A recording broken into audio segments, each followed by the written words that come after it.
The Dallas Cowboys now know how many compensatory picks they will have in this upcoming draft. And it's extremely important we know because now we can see the ammunition that we have to move up and down if necessary.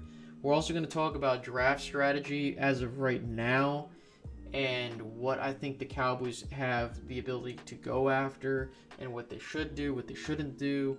We'll get all in that into this video.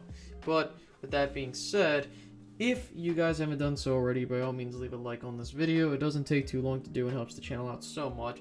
Also, by all means, subscribe if you haven't done so already. And more importantly, hit the notification bell so you don't miss out on new content when it drops. Now, to start things off, what compensatory picks have the Cowboys been awarded? So they've been awarded 4 compensatory picks in this upcoming draft. So now we know where they select in those rounds. So to start things off, the Cowboys have a 3rd round selection at pick 99 overall. They have a 4th round selection at pick 139 overall. They have a 5th round selection at pick 179 overall, and they have a 6th round selection at pick 227 overall. So 4 comp picks along with the draft picks that they have now. That improves their total to 11. They have 11 draft picks in this upcoming draft. They have a 1st, 2nd, 2 3rds, 2 4s, 2 5s, 2 6s, and a 7. So that is a lot of draft capital to work with. So there's that.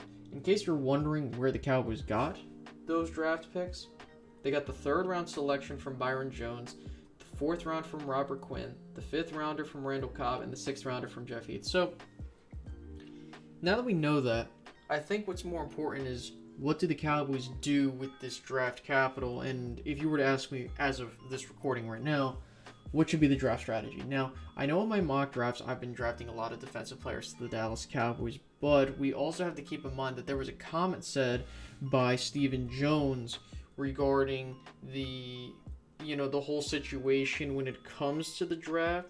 Now, unfortunately, I don't recall the quote off the top of my head, but basically it's something to do with, well, you got to keep all your options open because that's how you end up with players like CeeDee Lamb, or rather, you don't miss out on players like CeeDee Lamb.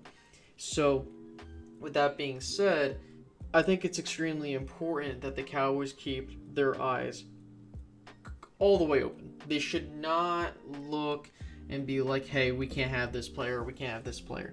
I think you need to really keep your eyes open for the situation that you might land yourself in.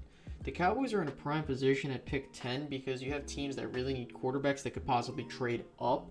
And so that just pushes more players closer to 10.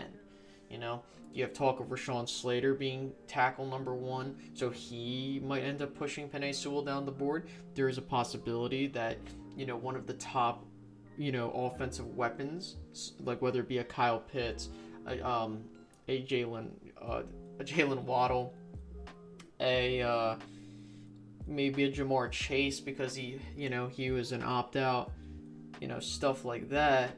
That could be a possibility. And of course you have your defensive players. And I think the best way to put it is that, as much as I would love a defensive player that fits that helps our team out, you got to really consider the prospects that are on the board. If you value a guy, this is why we took CeeDee Lamb, because he was the best value on the board right there, So there is that. If there's a situation where you do have a Jalen Waddle, you have a Jamar Chase, or a Kyle Pitts, you might be more tempted to take. I'm not saying the Cowboys should take it as of right now. I know I did a video talking about the Cowboys should not draft Kyle Pitts, but if they manage to take care of business, I'm more open to the idea.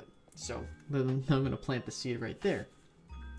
But I think your draft strategy right now should be continue to address this defense, but I think we have to very much be open-minded to the possibility that if they value Kyle Pitts as a top 5 prospect in the draft and he drops to you at 10, you might end up having to take him. But if you're going to do that, you need to make sure that you use him to the best of his ability. If we're going to just play him strictly at tight end, then that's a waste of a pick. That's why I don't like taking tight ends at pick, a top 5 or 10, whatever. Because if you do that and you're strictly playing them at tight end, that's bad. However, if you're going to use Kyle Pitts, hypothetically, as a full-on offensive weapon, like you line him up at wide receiver positions, I don't have a freaking problem if we take him. Because I understand we can have the conversation of, well, you got Blake Jarwin and you have Dalton Schultz. Completely understandable, but the thing is now you have Dalton Schultz coming up on a contract year. You have another thing with Blake Jarwin, like, you know, what's going to happen with him now.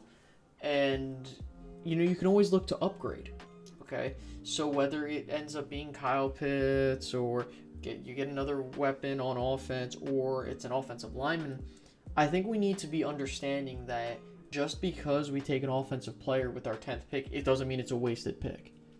Because if you in the comments or you watching this video if you fully believe that we need to take the best player available, 9 times out of 10, that player will probably be an offensive player. Unless it's like a prospect that makes, you know, has a higher ceiling than those offensive players. But I don't see that if you have other guys on the board there.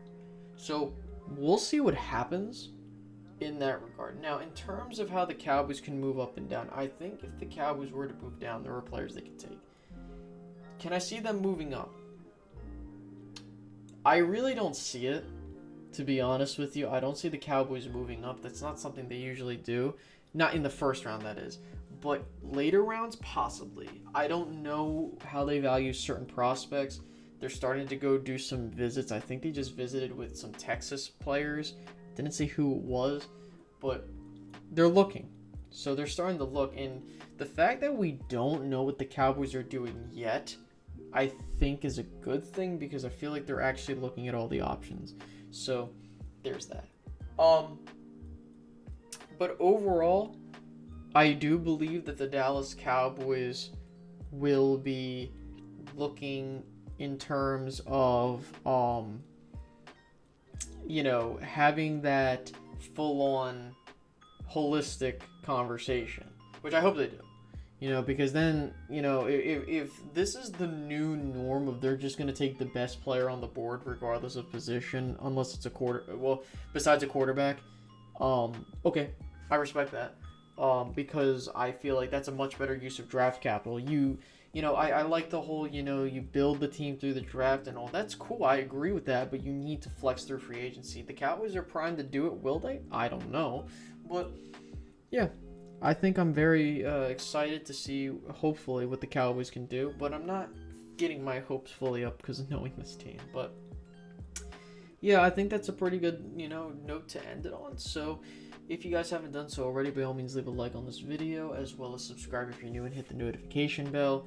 Make sure to follow me on Twitter as well at @SCowboy17. I keep forgetting I changed my Twitter handle, so trying to get to 1,000 Twitter followers. So hopefully that, you know, helps. So with that being said, guys, I hope you guys enjoyed, and I'll catch you guys in the next one. All right, guys, have a good one. Bye bye.